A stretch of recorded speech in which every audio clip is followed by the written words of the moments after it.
दिनांक 14 सप्टेंबर बुधवार रोजी परभणी तालुक्यातील ब्राह्मणगाव इथे महाराष्ट्रातील पहिलीच घटना ग्रामपंचायत ब्राह्मणगाव यांनी घडवून आणली आहे। ग्रामपंचायत ब्राह्मणगाव सरपंच सौ गीताताई दगडूअप्पा काळदाते यांच्या माध्यमातून एकमताने ठराव घेऊन खाजगी औषधी दुकानातून लंपी स्किन आजारावरील लस खरेदी करून गावातील 100% जनावरांना देण्यात आली आहे। सध्या देशभरात लंपी स्किन या पशुधनावरील आजाराने थैमान घातले आहे। त्यामुळे हजारो जनावरांना आपला जीव गमवावा लागला आहे।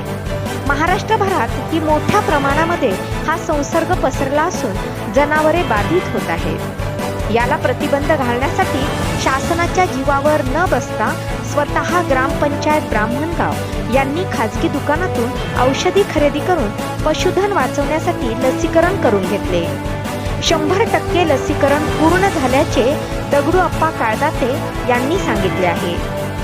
आज या लसीकरण कार्यक्रम यशस्वी करण्यासाठी सरपंच सौ गीताताई दगडूअप्पा काळदाते, उपसरपंच ज्ञानेश्वर काळदाते, ग्रामविकास अधिकारी साके, डॉक्टर सौ कीर्ती तांबे, पशुसंवर्धन पर्यवेक्षक UR लकारे सह ग्रामपंचायत सदस्य, वैद्यकीय अधिकारी, ग्राम कर्मचारी तसेच ग्रामस्थ हे मोठ्या संख्येने यावेळी उपस्थित होते।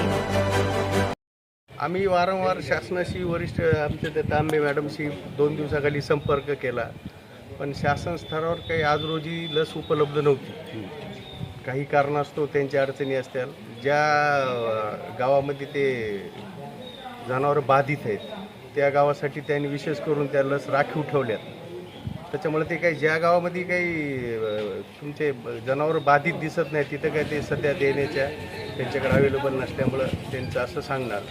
मी तांबे मॅडमला वरिष्ठाकडे चौकशी करण्यासाठी विचारलं, पण ते म्हणे वरूनच आमच्याकडे स्टॉक उपलब्ध नाही आहे। त्याच्यामुळे आम्ही आज रोजी तरी तुम्हाला देऊ शकत नाही आहे। त्याचा महिना लागेल, 15 दिवस लागेल, किती दिवस लागते नेमकं सांगता येणार नाही। म्हणून त्यांनी ते आम्हाला सूचना केली की तुम्ही ग्रामपंचायतच्या वतीनं ती लस उपलब्ध करून देऊ शकता का। जर तुम्ही ग्रामपंचायतच्या वतीनं लस उपलब्ध करून दिली तर आमची टीम पशुसंवर्धनची त्यांची जिल्हे तालुक्याची असेल, आमचे मराठवाडा कृषी विद्यापीठाचे व्हेटरनरीची टीम त्यांनी आम्हाला सहकार्यासाठी आम्ही पाठवतो म्हणून आश्वासन दिलं। आणि आमच्या ग्रामपंचायतच्या सहकार्यानं आम्ही त्वरित निर्णय घेऊन की लस कशी उपलब्ध करून देता येईल याच्यावर चर्चा केली आणि काही एजन्सीशी संपर्क साधला परभणीच्या। ते म्हणे आज तरी नाही पण उद्यापर्यंत आमच्याकडे लस उपलब्ध होईल आणि तुम्हाला जेवढी पाहिजे असेल तेवढी तात्काळ आम्ही देण्यासाठी तुम्हाला कटिबद्ध आहेत। आणि आम्ही त्याचा पाठपुरावा केल्यामुळं आम्हाला ती लस रात्रीच उपलब्ध झाली आणि आज आम्ही पूर्ण गावामध्ये लसीकरण 100% करण्याचे प्रयत्न केले।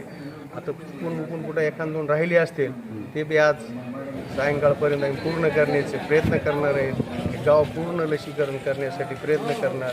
माझी एकच विनंती आहे, जरी शासनाच्या जीवावर न अवलंबून राहता प्रत्येक गावच्या ग्रामपंचायतनंच नाही, शेतकऱ्यांनी किंवा ज्याचं पशुधन आहे त्या मालकांनी ह्या सगळ्यांनी मिळून प्रयत्न करावा किंवा शासनाची लस येईल त्याच्या बादत देऊ हा विचार डोक्यातून काढून टाकावा आणि प्रत्येकाने आपल्या जनावरांची काळजी घेण्यासाठी काय काय करता येईल ते करण्याचे प्रयत्न करावा।